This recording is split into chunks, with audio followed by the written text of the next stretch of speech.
Union public services commission 2024లో నిర్వహించిన civils exam results ను announce చేసింది.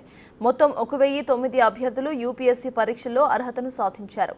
ఇందులో జనరల్ కేటగిరీలో 335 మంది, ఈడబ్ల్యూఎస్ నుంచి 109, ఓబీసీ నుంచి 318, ఎస్సీ కేటగిరీలో 160, ఎస్టీ కేటగిరీలో 87 మంది చొప్పున ఎంపికయ్యారు. ఈ ఫలితాల్లో ఇందులో శక్తి దూబేకు మొదటి ర్యాంక్ సాధించారు. రెండో ర్యాంక్ హర్షిత్ గోయల్, మూడో ర్యాంక్ డోంగ్రే అర్చిత్ పరాగ్ సాధించారు. ఈ ఫలితాల్లో తెలుగు రాష్ట్రాలకు చెందిన పలువురు విద్యార్థులు సత్తా చాటారు. సాయి శివానికి 11వ ర్యాంక్, బన్నా వెంకటేష్ కు 15వ ర్యాంక్ వచ్చింది. రాహుల జయసింహారెడ్డికి 46వ ర్యాంక్ వచ్చింది. మరీ ఎక్కువ కష్టం అని నేను చెప్పలేనండి, కానీ in terms of UPSC preparation అనేది కొంచెం కష్టంగానే అనిపించిందండి. ఎందుకంటే 5 టైమ్స్ ఫెయిల్ అయ్యాను, ఏం జాబ్ లేదు చేతిలో. లాస్ట్ ఇయర్ అయితే ఇండియన్ ఫారెస్ట్ సర్వీస్ వచ్చింది, కానీ అది కూడా అంత అంటే I was not satisfied with the rank అన్నట్టు.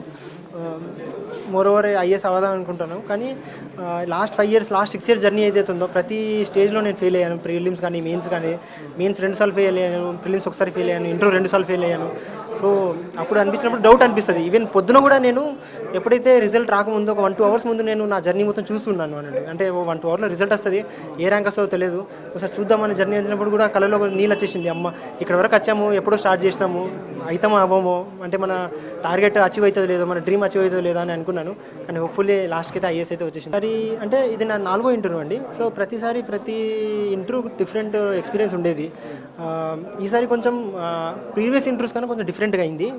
ఎందుకంటే బోర్డ్ చైర్మన్ కూడా కొంచెం రాజ్ శుక్లా సార్ ఉండే, ఆయన కూడా స్టార్టింగ్లో నాకు ఇంటర్నేషనల్ రిలేషన్స్ క్వశ్చన్స్ అడిగారు. ఎందుకంటే నాకు ఆప్షనల్ కూడా ఇంటర్నేషనల్ రిలేషన్స్ కాదు.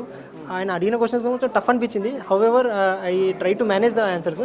కానీ మిగతా ఏదైతే బోర్డు మెంబర్స్ ఉన్నారో వాళ్ళు నాకు తెలంగాణ గురించి కానీ, మా ఏరియా గురించి కానీ, ఆదిలాబాద్ గురించి కానీ, ట్రైబ్ గురించి కానీ, అండమాన్ నికోబార్, ఆంథ్రోపాలజీ వీటి గురించి క్వశ్చన్ అడిగితే కొంచెం కంఫర్టబుల్ అనిపించింది. అక్కడ కొంచెం బాగా ఆన్సర్ చేశాను. ఈవెన్ దేవేర్ వాళ్ళు కూడా ఎంకరేజ్ చేస్తున్నారు, ఇంకా చెప్పు ఆన్సర్స్ ఇంకా చెప్పు అన్నట్టు. కొంచెం డిఫరెంట్గానే ఉండే ఎక్స్పీరియన్స్ అనేది, కానీ చాలా బాగుండే అని, మెమొరబుల్ అని చెప్పొచ్చు.